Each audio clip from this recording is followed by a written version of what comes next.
Welcome to the Bendano Podcast, where we're calling a spade a spade. Great to be here with you guys today. The WNBA players got their ass kicked in CBA negotiations. Don't take my word for it. Dave Sampson, former executive for the Miami Marlins, someone who's been in these labor negotiation meetings countless of times, knows the minutia, the inner details, the working of how these things go, how they transpire, can get in the mind of the owners and in the league. He says the players might be celebrating, and that's because the owner said, yeah, here's something to celebrate about. Yeah, here's something, and you can go do your whole PR shtick with it. Go have fun. But we came out of this deal smelling like roses. We came out of this deal with the victory. Let's get right into it, shall we? Please like the video. Let me know your thoughts in the comments section below. I appreciate all of the support. Dave Sampson, let's talk about the WNBA.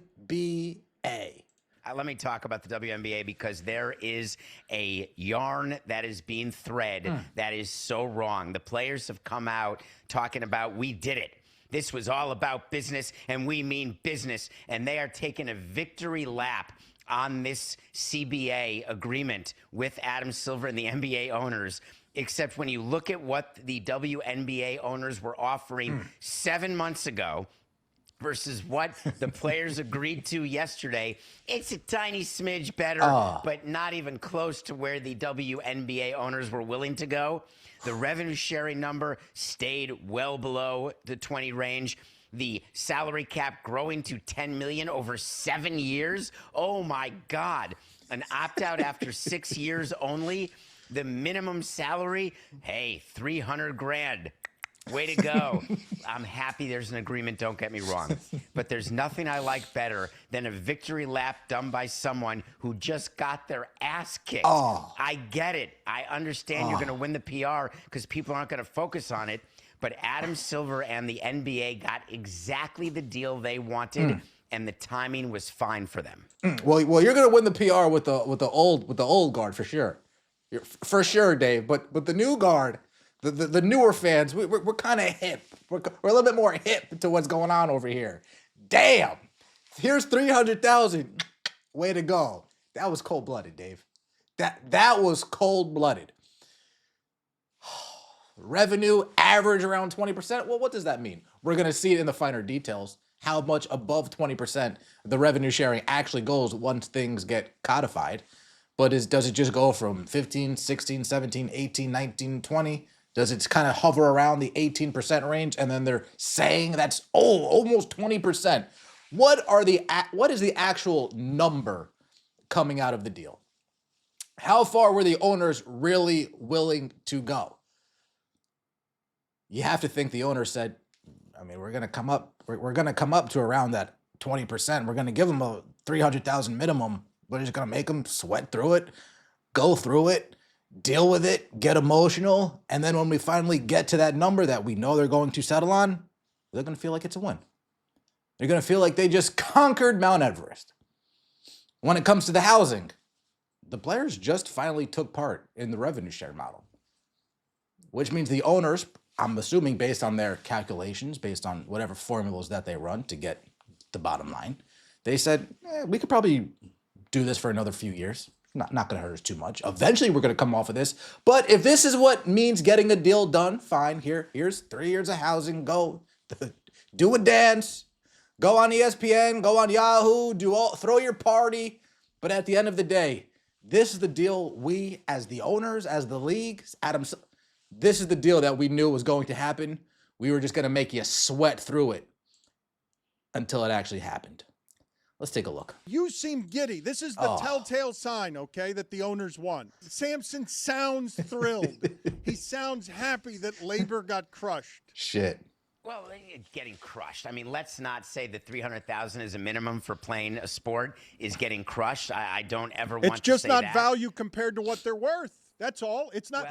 David, based on how the revenues have increased, they are getting a smaller percentage of revenue than almost all athletes except the UFC that we have in comparably valuable sports.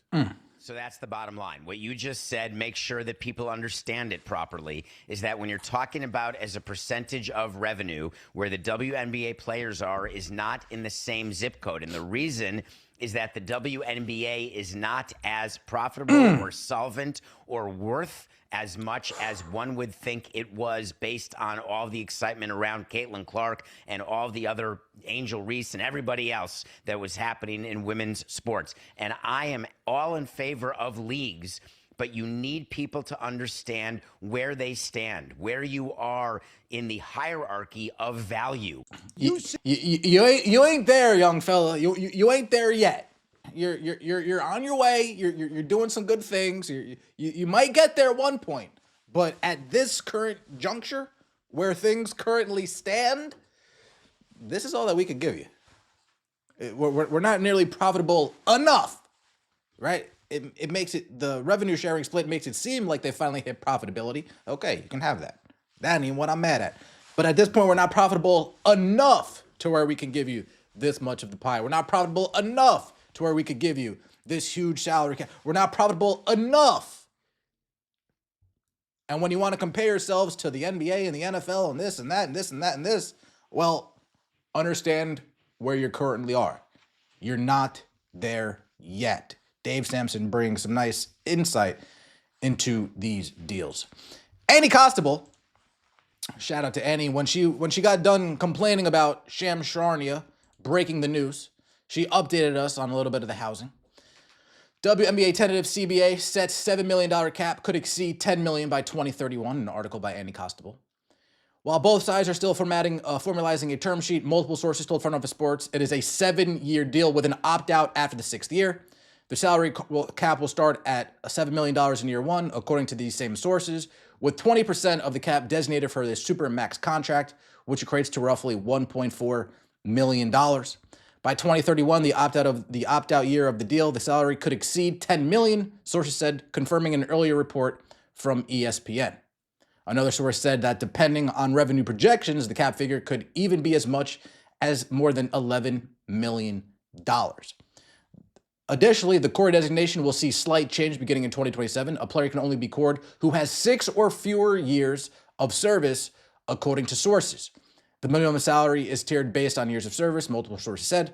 The rookie minimum in year one of the new CBA will be $270,000. And I want to touch on this because I don't think it's been talked about nearly enough. I know if you're in the NFL and you're a quarterback on a team, but you're projected to be a backup quarterback in the league, you might as well stay in college and continue to get that college check. You're going to get a significant decrease in pay. That is still the case here. If I'm a Juju Watkins and I'm making $765 or up towards $1 million to play USC, I still don't have the incentive to say, let me go jump in the WNBA, take this huge pay cut. No, Juju, still go back to USC. Collect that money, right? The case is still the same. As much as the players wanted to say, transformative, this, that, and the third. Well, that aspect doesn't really change. Oh, we're getting paid $1 million plus max salaries, 1.4 super maxes, 500,000 average salaries. I guarantee you, they're still going to want to go play overseas because this is the league of keeping up with the Joneses. They want the same purse their neighbor has. They want the same car the person across the street has. They're still going to play it Unrivaled. They're still going to play in Turkey. They're still going to play in China. They're still going to play in Russia. They're going to play all over the place. So that's not going to change. Rookie minimum year one will be $270,000. Players with 1 to 3 years of service will earn at least $277,000. The minimum of a player with 4 to 6 years of service will be $285,000. The minimum of players with 10 or more years of service will make $300,000. All these numbers will grow each year over the course of the 7-year term. Housing will be provided for all players for the first 3 years of the new CBA. In 2029, players making $500,000 or less will still qualify for team-provided housing. If you're making $500,000 or less, they're still going to pay for your housing. But again, I think this goes into what Dave Sampson said. The league knows, right? They finally hit profitability. I'm sure that they know the money situation a little bit more finer now. We just hit profitability. We were able to break you off a piece of the revenue, even still paying for everybody's housing. So for the next 3 years, we'll still be able to pay for everybody's housing and not take too much of a loss. Projecting forward. Even after that, if you make $500,000 or less, we'll still be able to pay for your housing and not take too much of a loss. The players see that as a huge win. The owners, they already knew. We're going to come up off that eventually, and you will look at it as a win and then go on your celebration tour. Let me know your thoughts in the comment section below. I appreciate all the support. Like the video and subscribe to the channel. That would mean so much to me. See you next time, and as always, take it easy.